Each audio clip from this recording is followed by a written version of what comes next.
It's a feeder tour. It's become a feeder tour. The PGA Tour, says Paul Azinger, is now just a feeder tour for LIV Golf. How could that be? How could that possibly be? I'll tell you how it could possibly be. What is a feeder tour? Well, that's when your opponent takes your top players at their convenience after you've spent time, effort, and energy developing those players from, unknowns to top stars. Then they go to the big league. Well, what's happening now? Well, if you win a major and you're a PGA Tour guy and now you haven't had a major win yet, now you do. Now you have exemptions to all the majors for years. Now you are automatically going to get a contract offer from LIV. No questions asked. And this is what Zinger is saying in this interview. Well, who is Paul Azinger to be saying this? Paul Azinger is saying this, a man who has enough credibility to be taken very seriously on this issue. Very seriously. A 12-time winner on the PGA Tour, including a major. And he did that in 12 years. 12 years. Then, at the height of his power, he wins the PGA Championship, 1993, in August. And then in December of that same year, just a few months later, at the height of his power, really killing it on top of golf because he finished T3 at the Open that year as well. He almost won that. He actually bogeyed the last two holes to lose to Faldo. So he is arguably the number one player at that magical point in time. And in December of that year, tragedy strikes. Darkstar, what happens to him that December? Well, yeah, unfortunately, he developed a non-Hodgkin's lymphoma, which requires chemotherapy and radiation, which, for a pro athlete, an athlete at that level, that's a career ender. He made a valiant effort to come back, but obviously he was never the same player. You do not come back from that. It's incredible that he wins a major, and then just really a few months later, he thought he had a shoulder problem, if I'm recalling correctly, and went through a lot of testing, and then all of a sudden, boom, a blood dyscrasia shows up. And really, when you talk about his wins and winning a major, it was really more almost like a 7 or 8 year career. It was the late 80s to the mid 90s is when he did all of his great golf playing. But that's really not why we're listening to him. We're listening to him because he was an 18-year announcer. He is also, and I didn't know this, but Jack Nicklaus, if you win the Memorial, has his own little special group of people, of Memorial winners, who discuss the future of golf and how golf should be run. So he was a winning Ryder Cup captain. Put the pod system back in play to end a 3-year drought against the Europeans. He's part of the Nicklaus. He's won a major. He was an 18-year announcer. He's extremely well-liked. Obviously, it was back in his day, it was his clique with Payne Stewart and that great group. It was really the in crowd of golf. So he is certainly somebody we should be listening to. So when he says it's a feeder tour, you should listen. Everybody should take note. And it's time to really start taking note about which way golf and professional golf is turning and should be turning. Yeah, and Zinger's captaincy of the Ryder Cup team, which that team was anchored by Phil Mickelson, was extremely popular. Extremely popular. No Tiger Woods on that team, Darkstar, that did their damage to the Euros in Valhalla. So Mickelson's the man, and Zinger's the guy that really made it happen. And Phil was singing his praises about the captaincy and how well it went. And they put the smash on Europe. They crushed them like a bug, winning 5.5. It was a runaway victory over Faldo as the other captain. So every point of his career, and we're just explaining why Zinger is worthy of being listened to on this issue of LIV. Every point of his career, he was a player's player, popular, successful, everything he did in golf, and he worked his way up from the bottom. Nothing was handed to Paul Azinger, nothing. And including, oh, by the way, his best friend, tight, family's tight, friendship tight, playing golf together at the highest level. Payne Stewart dies, drops dead on a jet crash in '99, which had to take the guts right out of Paul. So he bounces back from that. You can imagine his family supporting the Stewart family for years after that happened. When there were little kids, Payne had, when that happened, 2 of them. Just, what a life he's led. And here we are. He's still a fairly young guy. He's in his early 60s. And what happens? Why is he in the news, Dark Star? He gets dropped by NBC Sports as the announcer. And that ties into our story. Pick it up from here, Dark Star. So, well, it's, it's a shame that we're divided now in golf. The PGA Tour has become a feeder tour for LIV, and the best players are no longer playing just in one place. They're playing in 2 different places right now, and that's a tragedy for golf, says Zinger. But he's dropped from NBC, which is why he's in the news and got a microphone in front of him to be saying what he's saying. Why was he dropped from NBC Sports? Well, he was dropped because it's all cost cutting. Golf is dying. This is the shocking thing to me is every time Jay Monahan gets in front of a microphone, they talk about how the game's growing and we're doing all these great things. But then you look at the reality of the situation. NBC is in a massive cost cutting, save their you-know-what mode. And Paul Azinger, in this particular article that we're looking at, actually calls the head of NBC an a-hole because he just dumped him unceremoniously. And obviously he and Dan Hicks were planning to negotiate a 1-year deal. Then he was going to go on and probably spend another 5 years with Dan Hicks announcing golf because he is, after Johnny Miller leaving, the face of golf announcing. A lot of people have tried, and Azinger's the one guy who is stuck through. So you have this, on one hand, golf growing nonsense. And the reality of the situation, it's a dying sport, NBC cost cutting, and now all the players are fleeing the PGA Tour like rats leaving a sinking ship. And Azinger's main point is, hey, if you win a major, you're going to LIV. I didn't, and you brought up this great point.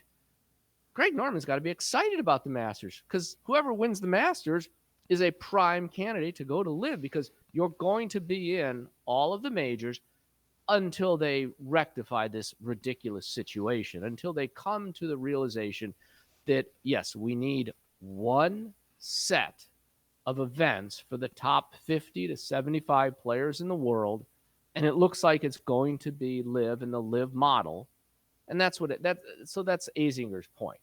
You cannot have this fragmented.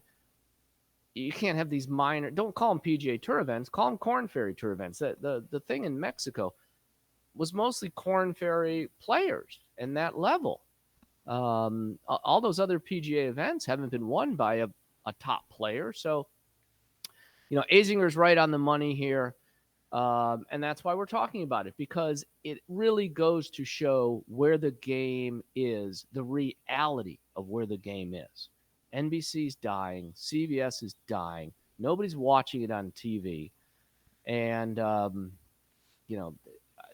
let's get right into it. And then the PGA Tour, even in their signature events, making some huge mistakes.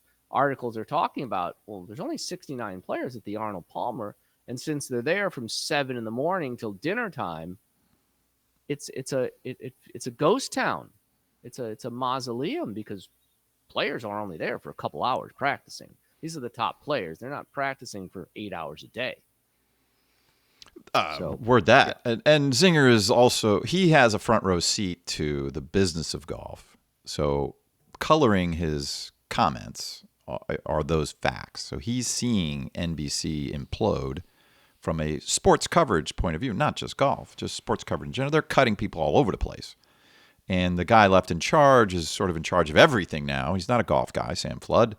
He's really a racing guy, NASCAR, Indy, but he's done a little bit of everything except golf. Now golf is under his leadership at NBC, and boom, he gets rid of Zinger to save a few dollars. Zing mentions they get rid of drones to save a few dollars. They're cutting.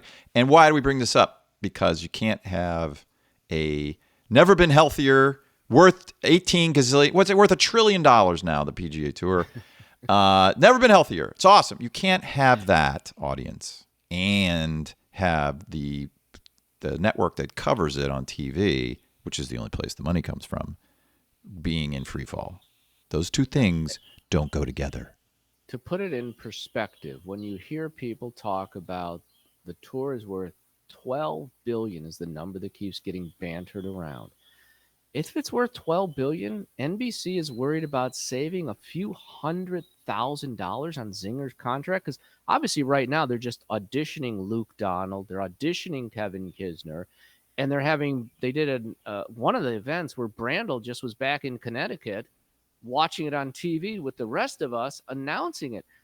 So they're saving a few $100,000 in a ecosystem that has $12 billion supposedly up for grabs. Is that logical to anyone out there? No, I think, audience members, if you want to track what's going on with golf, use the proxy, use the money. And the money, we know the billionaire boys up there at SSG all passed the bucket around and came up with the 1.5, 1.2. Everybody chipped in $100 million, which is what they could each afford to lose without thinking about it, and that's got everything on afloat right now. Great, but what does that really mean? That NBC Sports, meanwhile, has closed down Golf Channel studios in Orlando. They've cut talent everywhere. They're cutting nickels and dimes wherever they could find it. They're gonna, next we're gonna hear Dark Star. They removed the styrofoam cups from the coffee dispensary. You have to bring your own mug. Got to bring your own mug. Can't have that anymore. But and the fact that they're using not only nobodies. And I want to make this point. Luke Donald is a nice person, and he did a heck of a job at the Ryder Cup, and he's one of the world's best putters. Had a nice career playing golf. Kevin Kisner, another interesting guy. We like Kevin Kisner, making a living out there, working his tail off. Those two guys are lovely people, let's just say, and accomplished golfers. But what are they not? They're amateur hacks when it comes to television. So as amateurs on TV, they are offered nothing. They're not getting paid zippity-doo-dah compared to a talented TV person. So that's who they're looking at.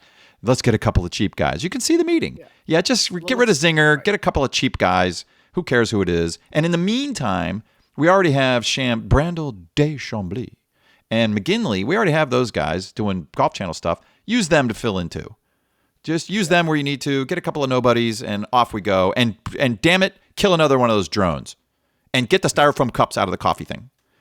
Somebody at NBC Sports or NBC itself is very concerned, or even Comcast that owns the whole thing is very concerned. Oh, that gives us a chance to say something else, Dark Star. Comcast, the parent company of all this, is also not the place you want to be putting money. They are shedding and hemorrhaging cable customers because people are going wireless for their internet. And TV is in free fall. So what exactly is working on all cylinders at Comcast? Not a lot. No, nothing. And therein lies, and as I always say, when you take golf as a separate entity and you keep trying to push your audience, which is us, middle-aged men, I'm not going to go pay to watch on Peacock the Mexican Open or whatever hit and giggle they have with a bunch of nobodies.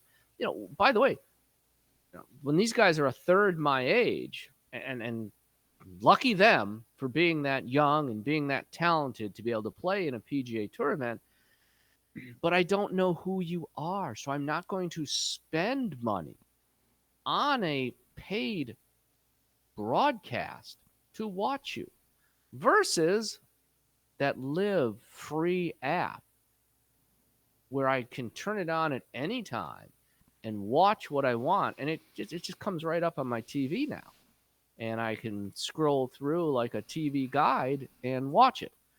That's a huge difference for me. Well, it gives you a chance to watch the new young guys that you don't know become interesting by playing well. What makes you interesting is playing well. Young phenoms are definitely watchable. Dominating players, also very watchable, right? Comeback stories, the other piece of the puzzle, very watchable. Those are the three groups that people tune in for. But, every young phenom starts out as a nobody. Nobody knew who Caleb Surratt was. Nobody. And then all of a sudden, well, John Rahm knew, and Rahm puts him on the team. And if Surratt had showed up and played like a turkey, well, then nobody would care. Nobody would tune in. But he's not playing as a turkey. He's doing well. He's a young guy that we can he's really young. He's 19, I believe, or maybe he's 20. And that's a good, hot as a firecracker. Let me chime in, because that's a great point that Azinger mentioned in between the lines, the why everybody should go to LIV, and that should be the tour. Because those guys don't have the pressure, they're playing better golf. The McIlroys and the Schefflers are struggling right now because the PGA is in such a free fall, and then you got to show up to the signature event and play well and be on the leaderboard, because Jay's out there telling you got to be on the leaderboard. We should get to Jay later in this show and the comments for Azinger. But it's a challenge. So now you've got added pressure if you're a PGA Tour player, and then you got to go play in a hit and giggle, and now you're the only star. You're Rory, and you're the only star at the Honda, and you have to show up and play well because nobody else is there. So you have double the pressure at a non-signature event. You're trying to keep this whole tour afloat because obviously NBC is cutting and cutting and cutting, that they would get rid of a Paul Azinger, who is, now if there's anybody out there in golf who could say a bad word about Paul Azinger, it would be a struggle to find somebody like that. So, yeah, let's not forget the added pressure, the disaster the PGA Tour has become from a revenue model puts on these players that have stuck around. And Azinger said in his article, Rory McIlroy falls on his sword for the PGA Tour, and then you throw him under the bus. And Jay Monahan's negotiating and not even telling guys like Jack Nicklaus who I don't understand it at all. How can anybody act like that? How can anybody act in such poor faith? How can anybody string the players along? Like I said, it gets me frustrated. We're gonna have to cut the video if you don't chime in and say something, because this stuff. No, it'll turn into a gripe list. Everybody loves a good Dark Star gripe list. Come on, how can you not like that? We've made the point. I think Zinger has said what a lot of people were thinking to themselves. He said it out loud, and it really came from nowhere. He wasn't prompted to say that the PGA Tour is a feeder now for LIV, but I'll reemphasize what we said off the top, which is, how can you say that with a straight face? Well, because it's obvious that if you win a major and you're not a major winner currently, if you win one, Xander Schauffele, then you're going to have an automatic invitation with lots of zeros to go to LIV. Now, it is incredibly much easier to go to LIV now than it was 2 years ago. You go there now and you got, 10 guys that are really hot players to play against every time you tee it up. And it's only getting better. It's only getting better. When they get the guys they have that are playing well, which they keep playing well, these younger guys, it's tempting. And for anybody. So all I need is my exemptions to the majors. I don't have to worry about those stupid OWGR points, and off I go. So, man, feeder. And what does that mean from the PGA? That means their stars, their new stars, their newly minted stars, because they won a major, are going to be very much recruited to leave. And it's going to be hard to hang on to them. How they managed to hang on to Wyndham Clark, that's a great question. Whatever strategy they used there worked, but I don't know that works for everybody. Would you be shocked or surprised or not even that interested if Xander Schauffele wins the Masters or the PGA or any of them, that he doesn't go over to LIV after that? He'd be crazy, because he could take over 3 players and set up a team like John Rahm has, where he's got a competitive team. Your schedule, Xander's got younger children.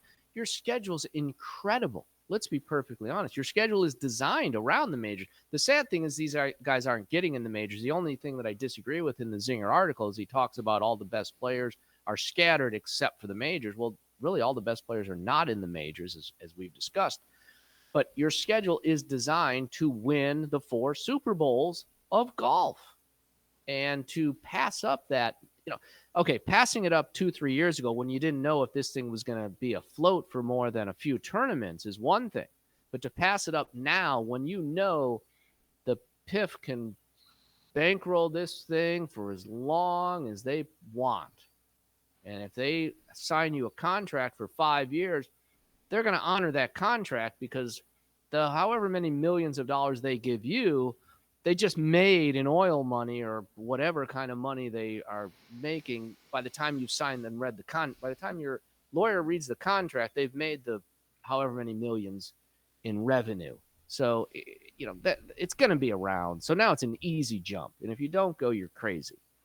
Yeah, I think hats off to Zinger for sticking his neck out. His fan base, you'd have to say, is diehard PGA Tour fans, and he just abandoned all that. They're gone now. They're never going to mention his name without an expletive. So he has created. He's an island of one now out there. But it is sad in our society where Azinger now he has to get fired essentially for him to really speak the truth, the reality of the state of golf throughout the world. It's interesting. He mentioned how he couldn't make certain comments, especially early in his career. He's potentially for being canned in our politically correct society. I thought that was shocking too, where he brought out, hey, I had to kind of tone it down and I couldn't be myself on the broadcast because I'm afraid I'm going to say something wrong that's going to anger somebody and they're going to can me. So, by the way, Justin Thomas, obviously, quick aside, as you know, I love to do, you don't have to worry about saying things because, boy, they drop a lot of F-bombs on those live broadcasts. They are PG-13, in case anybody's interested. Yeah, for 100%. They are that. Yeah. So, and they don't seem to be, they're far more concerned about slow play than they are about saying the wrong thing on camera. Yeah. For sure. Well, hats off to Zinger. I think it's now looking at it as the way we do, it's sort of obvious that if you want to define feeder tour as picking off the superstars, and that's exactly what a feeder tour does, right? You incubate the newcomers and then the startup guys, the rookies and the guys that haven't quite gotten to their games yet, and then they blossom into a major winner all through your system. And then when they win a major and become a household name and prove themselves, then we take them. So you're really only looking for the major winners, ideally, right? LIV ideally wants to be the place where the top 72 players, whatever that number it might be, it's 54 holes, but it could be up to 72 players, show for another day, and how they fit them onto the shotgun. Fine, they can do that. We've done the math. But wouldn't they love to have, obviously the actual top 72? Yeah, that's the dream. That's what McIlroy's out talking about. That is the dream. We'll just keep taking the major winners, the ones we can get, and we're going to get. Let me ask you this, Darkstar. We'll take the show out here. If this cycle, this year, golf season, there are 4 new major winners, and they're all from the PGA Tour. Let's just say that's the way it plays out.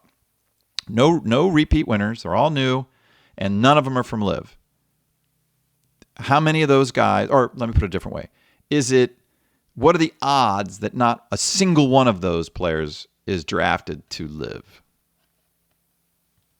What do you give that odds? 8%. 8%. So 92% probability that at least one, if it's 4 rookies that are winning, comes to LIV. Yeah, I'd say I was going to say 10. So 10%, 4. So 90% chance that LIV gets one new draftee of major winners out of that. Yeah, you'd be crazy not to. You really would. You'd be crazy not to. One of the things about Paul Azinger also, and same with Brooks Koepka, there really was, it was a challenge to get to the PGA Tour. Azinger, Koepka played golf anywhere they could get a game, basically, and to eventually get to the PGA Tour. And that's the other thing. I think Azinger can really relate to the fact that, he did enough at a point in his career where it would have been nice to be guaranteed a full season instead of just showing up from tournament to tournament, sitting around after a tournament on Sunday night. Hey, did I get into next week's event? Yeah, and that's what Azinger was doing in the early 80s. And that's why Koepka went to the European Tour. It's like, this is crazy. I play in an event, I may not get another start for a month. At least over on the European Tour, I'm getting consistent starts and can work on my game. And I think that's Koepka's mentality and why he has that major mentality, because the first few years of his career were just to establish himself. So I had a place to play consistently. And now I realize I play in these, minor events or the regular events that he was playing in. I'm just playing him to hone my game, pay my expenses. Winning is not that important.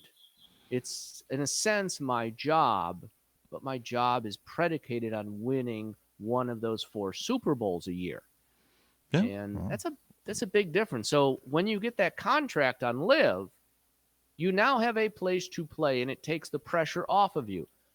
Whereas, as Azinger said, all these stars and all these players on the PGA Tour not only have that pressure of keeping a card, etc., but now you're in a separate competition to try to get to that next level, and the guys at the next level have a separate competition to quote unquote grow the game, like Jay and all the boys think you should be doing. Rory, you need to win some tournaments. And Rory's like, but I don't want to win those tournaments. I want to win the Masters.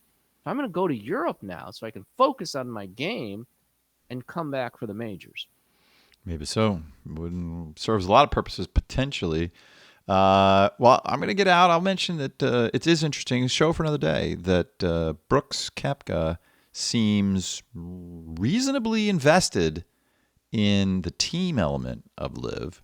I say that because he went out of his way to get rid of Wolff and poop on him at the same time, and then rebuild a team. And there he is in, and a related point, he's there in Rome at the Ryder Cup, Brooks Koepka, and at the end of it all, he goes out of his way again to make a team reference to LIV. So interesting wrinkle that maybe Brooks, takes the team element and winning as a team very, very seriously, because he did what he did. He made moves. He changed players. He's doing things. He's not just coasting in his team captaincy role. But we'll have to talk about that at a future time. Well, for now, B-Team is out. Dr. Darkstar is out. If you'd like more Thinking Man shows and topics, then subscribe to our audio podcast. That is where you will get at least 3 new shows every week, and topics that will never get to YouTube. And there are a lot of those that we like to talk about that will never get to YouTube. Use the link in the video description below. And thank you again for being a fan.